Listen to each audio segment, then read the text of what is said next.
अस्सलाम वालेकुम dear students. आज हमने अपना RIT का चैप्टर 2 डिस्कस करना है जो कि रेडियोग्राफिक पोजीशनिंग है। ठीक है, फर्स्ट है हैंड। इसमें हम जितनी भी हमारी एनाटॉमी है, ठीक हो गया, उसको हम रेडियोलॉजिकली उसकी पोजीशनिंग डिस्कस करेंगे।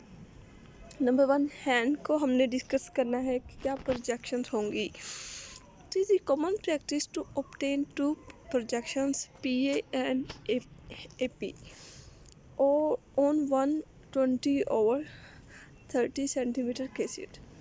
मतलब ये दो कॉमन हम जो लेते हैं, ज़्यादातर व्यूज़ लेते हैं वो हम या तो PA व्यू लेते हैं या AP व्यू लेते हैं। और इसमें हम जो कैसेट यूज़ करते हैं वो हम 40/30 हम यूज़ करते हैं कैसेट, जो कि लार्जेस्ट कैसेट होती है।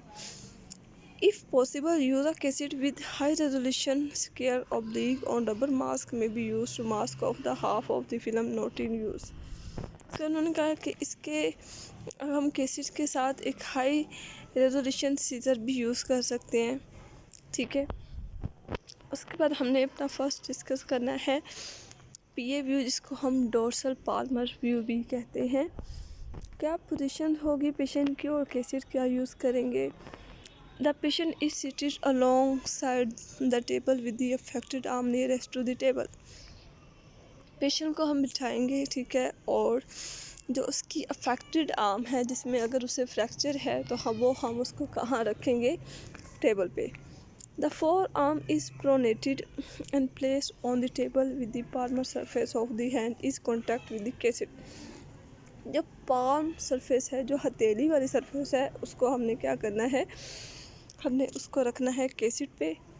ठीक है, और फोर आर्म को हमने थोड़ा प्रोनेट करना है, रोटेट करना है और टेबल पे रखना है। The fingers are separated and extended but relax to ensure that they remain in contact with the cassette. जो फिंगर्स होंगी, उंगलियां होंगी, उसको हमने सेपरेट करना है, थोड़ा थोड़ा सा स्पेस देनी है। ठीक है, और उसके अलावा उसको रिलैक्स करना है। ठीक है, और उसको भी हमने कैसेट के साथ कॉन्टैक्ट में रखना है। The wrist is adjusted so that the radial and ulnar styloid pulses are equidistant from the cassette। ठीक हो गया। उनका है wrist को हमने इस तरह, कलाई जो है इस तरह एडजस्ट करना है कि जो हमारी रेडियस और अन्ना अटैच होती हैं, उनके जो स्टेरॉइड एंडिंग पॉइंट्स होते हैं, ठीक हो गया, वो कैसेट के साथ इक्विडिस्टेंट हो, मतलब इक्विड अटैच हो। ठीक है।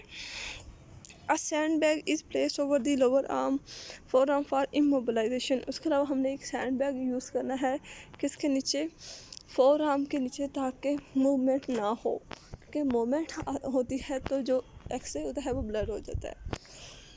Direction and centring of the X-ray beam. Centre, अब हमने सेंटरिंग क्या करनी है, सेंटरिंग हमने थर्ड फिंगर मेटाकार्पल जो होती हैं, हमारी उंगलियां होती हैं, उसकी थर्ड मेटाकार्पल पे हमने सेंटरिंग करनी है।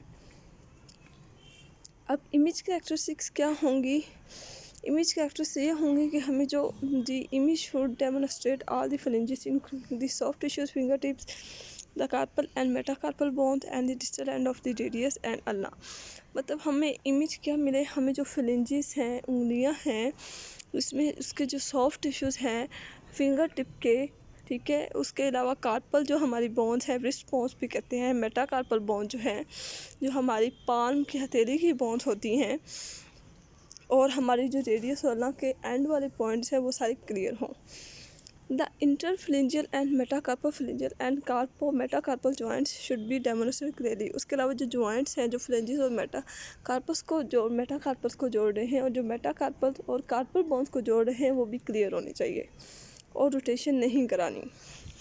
ओके जी, ये हमारा टॉपिक कंप्लीट हुआ। नेक्स्ट हम फर्दर डिस्कस करेंगे। ओके, अल्लाह हाफिज़।